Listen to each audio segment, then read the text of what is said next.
BA part 1 history paper 2 की इस कक्षा में आप सब विद्यार्थियों का स्वागत है। आज हम बात करेंगे विजयनगर साम्राज्य का पतन। विजयनगर साम्राज्य का पतन तालीकोट के युद्ध से शुरू हो गया। 1565 ईस्वी में हुआ था। बीजापुर, अहमदनगर, गोलकुंडा तथा बीदर की सम्मिलित सेनाओं ने विजयनगर पर आक्रमण किया। 23 जनवरी 1565 ईस्वी को ये ऐतिहासिक युद्ध लड़ा गया। राम राय ने उल्लेखनीय साहस प्रदर्शित किया, किंतु वह पकड़ा गया।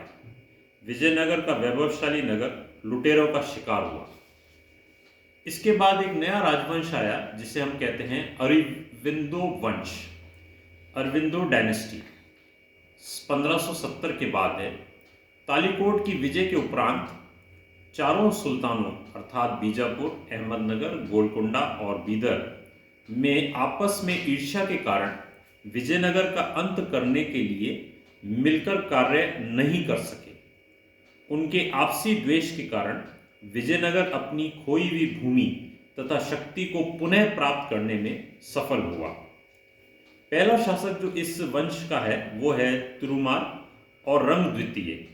ये 1570 से लेके 1586 ईस्वी के मध्य हुए।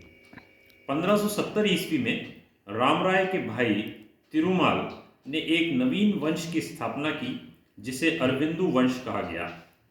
तिरुमाल की मृत्यु के पश्चात उसका पुत्र रंग द्वितीय शासक बना। दूसरा जो शासक है वो है वेंकट द्वितीय। 1586 से लेके 1614 ईस्वी। 1586 ईस्वी में रंग द्वितीय की मृत्यु के पश्चात उसका भाई वेंकट द्वितीय शासक बना, जिसने 1614 ईस्वी तक शासन किया। विजयनगर साम्राज्य का पतन 1614 ईस्वी के पश्चात शुरू हो गया। वेंकट द्वितीय के शासनकाल में ही राज्य का विघटन शुरू हो गया था।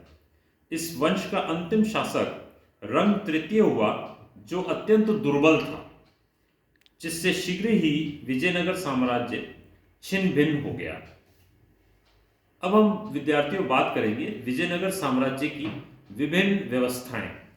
विजयनगर साम्राज्य की सामाजिक व्यवस्था। विजयनगर राज्य में सामाजिक व्यवस्था संगठित थी। स्त्रियों का समाज में सम्मान था। राज्यों की ओर से स्त्रियों की दशा में सुधार के प्रयास किए गए थे। ब्राह्मणों का समाज में सम्मान था। सूती और रेशमी दोनों ही प्रकार के वस्त्रों का प्रयोग होता था। शिक्षा के लिए राज्य में कोई विशेष व्यवस्था नहीं की गई थी। आर्थिक स्थिति। आर्थिक दृष्टि से विजयनगर एक समृद्धशाली राज्य था। विभिन्न विदेशी यात्रियों ने उसकी धन संपत्ति का प्रशंसा की है। इटली निवासी यात्री निकोले कॉन्टे, ईरानी यात्री अब्दुल रज़ाक ने उसकी समृद्धि की अत्यधिक प्रशंसा की। साहित्यिक अवस्था। साहित्य और कला की दृष्टि से भी विजयनगर राज्य प्रगतिशील था। विभिन्न शासकों ने संस्कृत, तेलुगु, तमिल और कन्नड़ भाषाओं के साहित्य में रुचि ली। ललित कलाओं की दृष्टि से चित्रकला, संगीत, नृत्य कला और स्थापत्य कला का अद्वितीय स्थान था। धन्यवाद विद्यार्थी।